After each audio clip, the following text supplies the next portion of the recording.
జాతీయ గణిత దినోత్సవం రామానుజన్ జయంతి సందర్భంగా నాగర్ కర్నూలు జిల్లా కేంద్రంలోని ప్రభుత్వ పాఠశాలలో విద్యార్థులకు జిల్లా అపోపా ఆధ్వర్యంలో ప్రతిభా పోటీలు నిర్వహించారు। ఈ పోటీలో గెలుపొందిన విజేతలకు నూతనంగా నియమితులైన అవోపా మహిళా విభాగం అధ్యక్షురాలు వేముల విజయలక్ష్మి, కార్యదర్శి ప్రవళిక చేతుల మీదుగా బహుమతులను ప్రదానం చేశారు। ఈ కార్యక్రమంలో అవోపా రాష్ట్ర అధ్యక్షులు శంకర్, ట్రెజరర్ నిజాం వెంకటేశం, జిల్లా అవోపా అధ్యక్షులు నిర్మల, సెక్రటరీ అమృతమ్మ పాల్గొన్నారు।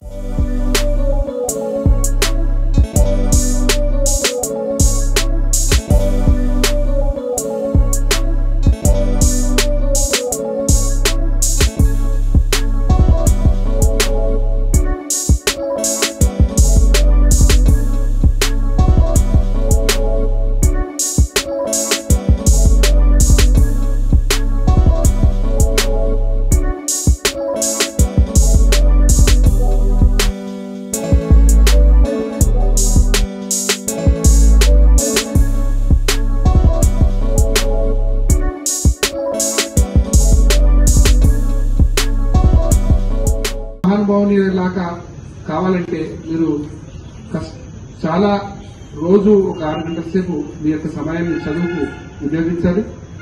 సెల్ ఫోన్లు, టీవీలను ఈ 4-5 సంవత్సరాలు మీరు కరెక్ట్ ఏజ్ ఇది, ఈ సెల్ ఫోన్ టీవీలని మీరు ఒక 4-5 సంవత్సరాలు మానేసుకుంటే ఖచ్చితంగా మీరు ఉన్నత స్థాయికి చేరుకుంటారని భావిస్తూ ముగిస్తున్నాను। ముఖ్యమైనటువంటిది లెసన్ రీడింగ్ ను మర్చిపోయి మనం ఇంతకు దక్క చెప్పినట్టు బట్టి పట్టడం అనేది మీ జీవితంలో వచ్చేసింది। అది మానుకొని ఈ రోజు ఏ లెసన్ చెప్పారో ఆ లెసన్ ని ఒక 20 టైమ్స్ మనం వదిలేస్తే ఆటోమేటిక్ గా మన మెదడులో నిక్షిప్తమై నూకడ మనకు అనుమతి కావాలి। ఆ రకంగా మీ జీవితంలో రోజు 6 గంటలు ప్లానింగ్ చేసుకుని లెసన్ రీడింగ్ లో ప్రతి subject half an hour 40 minutes lesson reading 20 times 25 times కంటిన్యూగా ఆ లెసన్ రీడింగ్ చేస్తే మీకు ఖచ్చితంగా మీరు అనుకున్నటువంటి లక్ష్యాలను చేస్తారు। అదేవిధంగా